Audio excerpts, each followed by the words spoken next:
En pleine préparation pour la certification ISTQB niveau fondation, alors le chapitre 3 est un passage obligé. On va décortiquer ensemble le test statique, une des techniques les plus puissantes pour garantir la qualité, et ça bien avant même que le logiciel ne fonctionne. C'est parti. Ok, voilà notre plan de match pour maîtriser le test statique. On va suivre ces 5 points clés qui collent parfaitement au syllabus officiel. On commence par les bases et puis on verra comment tout ça s'organise en pratique. Alors, on attaque avec une idée qui peut paraître un peu étrange au début. Et si la meilleure façon d'améliorer la qualité d'un logiciel, c'était de l'analyser bien avant qu'une seule ligne de code ne soit exécutée? Eh bien, c'est exactement ça, le principe fondamental du test statique. Cette question, elle est vraiment au cœur du sujet. Est-ce qu'on peut sérieusement débusquer des bugs, des défauts, sans même lancer le programme? La réponse, c'est non seulement un grand oui, mais c'est en plus l'une des approches les plus efficaces et les plus économiques qui existent. On va voir pourquoi tout de suite. Voilà le point crucial à retenir. Le test statique, c'est une affaire d'analyse, pas d'exécution. Pas besoin d'attendre que le logiciel soit prêt à tourner. On examine directement les produits d'activité, les documents, le code, les specs. Ça ouvre un champ de possibilités énorme pour un contrôle qualité très en amont. Et comme on le voit ici, le terrain de jeu est immense. C'est un point super important du syllabus. N'importe quel produit d'activité qu'on peut lire et comprendre est un candidat parfait pour le test statique. Ça va des toutes premières exigences jusqu'aux plans de test eux-mêmes. Tout peut et devrait être revu.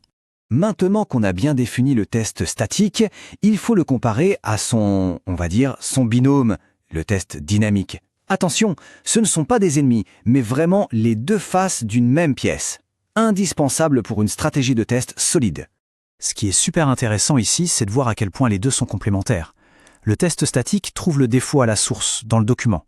Le test dynamique, lui, il voit une défaillance quand le code tourne, et à partir de là, on remonte jusqu'au défaut. Chacun trouve des choses que l'autre pourrait rater.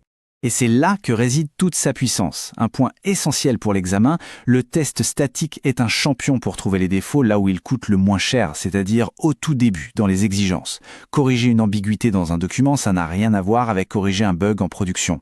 Bon, on a vu le quoi et le pourquoi. Il est temps de passer au comment. On va donc examiner le processus formel des revues, qui est vraiment l'activité centrale du test statique. Avant même de voir les étapes, il faut s'arrêter sur les acteurs. Un processus de revue formelle, ça repose sur des rôles bien définis et il est super important de les connaître. Le syllabus est très clair là-dessus et c'est typiquement le genre de sujet qui peut tomber à l'examen. Et voilà la colonne vertébrale, la recette, si on veut, de toute revue formelle. C'est basé sur une norme ISO, donc c'est du sérieux. De la planification jusqu'à la correction, ces 5 étapes donnent un cadre solide et qu'on peut répéter. C'est cette structure que le syllabus attend qu'on maîtrise.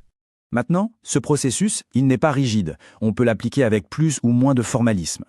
On va donc explorer les 4 principaux types de revues que le syllabus nous présente. Ce tableau, c'est une vraie pépite pour réviser. Il résume tout parfaitement. D'un côté, on a la revue informelle, très souple, rapide, et tout à l'autre bout du spectre, on a l'inspection, le processus le plus rigoureux, le plus formel, dont le but est de ne laisser passer aucun défaut.